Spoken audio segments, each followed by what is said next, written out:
Écoutez, la Première ministre nous a invités parce que nous travaillons déjà à la suite des instructions données par les présidents de la République avec un comité restreint de membres du gouvernement qui sont...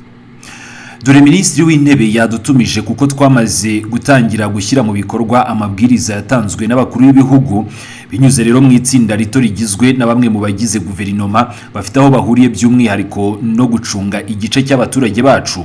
Hano rero mwahabonye Minisitiri w'Uburezi, Minisitiri w'Amashuri makuru na za kaminuza, Minisitiri w'Urubyiruko, Minisitiri w'Umuco, Imikino ndetse na ba Minisitiri bashinzwe ubukerarugendo. Muzi impamvu? Mwakibaza muti kubera iki? Nuko rero muri iki gihe dufite inshingano noneho zo gusobanurira abanyeshuri bacu ibibazo dufitanye n'igihugu cy'u Rwanda, ibibazo bijyana n'iyi ntambara iri mu burasirazuba.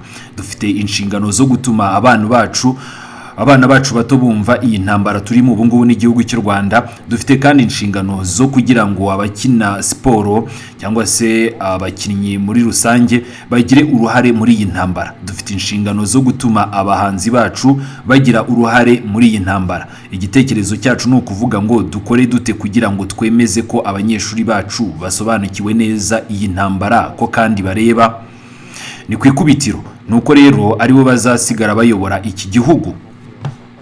Dukore dute kugira ngo abana bacu bakiri bato batangire gusobanukirwa inkomoko y'iyi ntambara imaze imyaka 30? Kuko se abavutse intambara itararangira cyangwa se ikirimo. Ubu rero murimo murarangiza za kaminuza, abandi muri kurangiza amashuri makuru. Niyo mpamvu mugomba kumva neza iyi ntambara kandi mukumva ko mugomba kuzayirwana kugeza mupfuye. Niyo mpamvu tugomba gutekereza kuri gahunda yo gusobanura neza ibi bibazo haba ubu ndetse no mu gihe kizaza. Ubu turi kubibasobanurira, ariko mu bihe bizaza nimwe muzamubisobanurira barumuna banyu cyangwa se abazabakomokaho, kugira ngo tugire imyumvire ihamye kuri iyi ntambara. Iyi ntambara ndakubwiza ukuri tugomba kuzayitsinda ku kiguzi icyo ari cyo cyose. Kuko rero nk'uko twakomeje kubivuga, iyi ntambara si y'umukuru w'igihugu gusa cyangwa se iya guverinoma gusa. Oya, iyi ni intambara yatejwe ku banyekongo bose, aho bari hose ku isi bagomba kumva ko bagomba kuyirwana. Twebwe rero tugomba kwemeza ko twabisobanukiwe kandi tukabisobanurira urubyiruko, abakinnyi ba siporo, tukabasha rero kubaha amakuru yuzuye kugira ngo bumve neza uko ibintu bihagaze, ndetse rero banagire uruhare rwose rukomeye cyane mu gushaka ibisubizo bijyana n'iyi ntambara. Uyu munsi igihugu cyacu kirimo kirahangana ku bwinshi n'abantu batandukanye baturutse mu burasirazuba, gahunda ngo barashaka kuza hano Kinshasa igihugu cyose bakakirimbura. Ariko nanone dufite mu by'ukuri ukuntu tugomba kwihuza twese, aricyo rero Repubulika Iharanira Demokarasi ya Kongo nk'igihugu duhora twifuza. Igihugu kimwe, intara 26, uturere 145, imidugudu 1088, ubuso bwa kilometero kare 2,345,410. Twese nk'abanyekongo dufite inshingano yo kurinda ubusugire bwacu. Igitekerezo cy'uyu munsi cyari cyo kureba uko abarimu bo muri kaminuza baduha ubumenyi bushya mu bijyanye na siyansi, niko mwe mu byumva, ariko nabo bakabigiramo uruhare. Abanyeshuri batari ku ishuri bakumva yuko mu gihe cyose basubiye ku ishuri cyangwa se bari mu rugo bakumva ko bagomba gushyigikira iyi ntambara. Ahubwo rero nashobora rwose kubaha ububiko bw'abasirikare bacu, nkabibutsa ko abasirikare bacu bafite byinshi babitse. Si ngombwa ko waba umusirikare ngo ube wambaye impuzankano ujye ku rugamba, ariko nanone ushobora kugira uruhare muri iyi ntambara ukayirwana, urwanya ibinyoma by'igihugu cy'u Rwanda bikomeje gukwirakwizwa ku mbuga nkoranyambaga.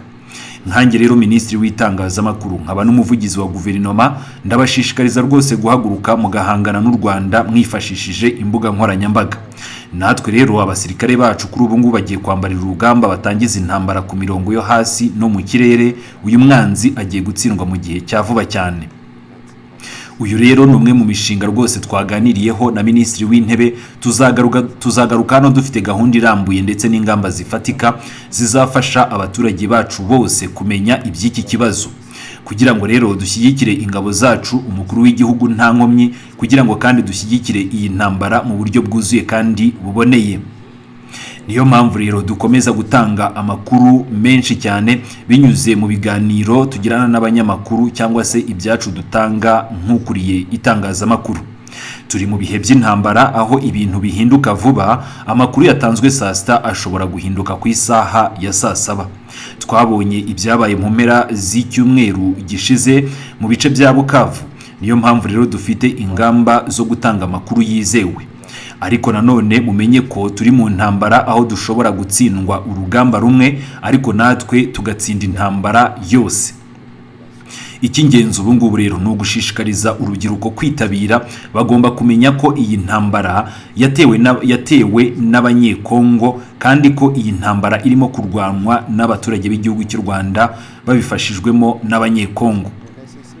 Umukuru w'igihugu yabivugiye i Munich ko rero arimo guterwa ishema n'igihugu cyacu kandi twese ko dufite inshingano zo gutsinda iyi ntambara.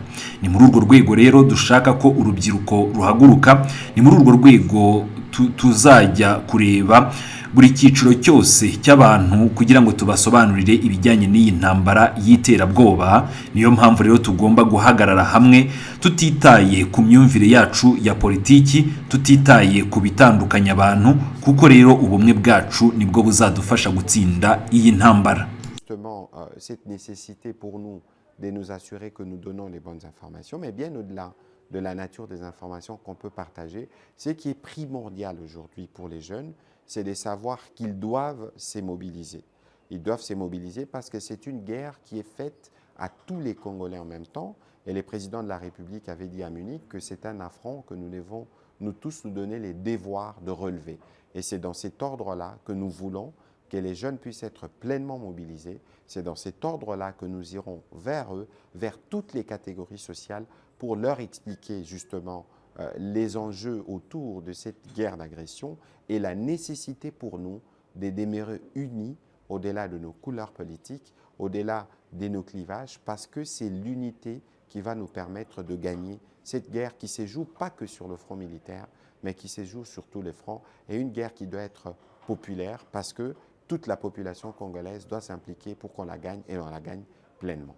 Écoutez, ça se fera très très rapidement, peut-être sûrement demain, pour que tout ce que nous sommes en train de dire se fasse déjà sur terrain de manière plus coordonnée, parce qu'il y a des actions qui se font déjà, mais ici, l'idée c'est de nous assurer que tout s'est fait dans un cadre commun pour être sûr que nous donnons aussi, comme gouvernement, une réponse unie avec des activités transversales avec les différents membres du gouvernement concernés. Ce n'est pas simplement ceux qui étaient dans la salle, il y a évidemment d'autres programmes qui sont conçus pour impliquer d'autres membres du gouvernement, par exemple à l'instar du ministre de Mines, parce que nous savons que c'est une guerre qui est faite pour de ressources.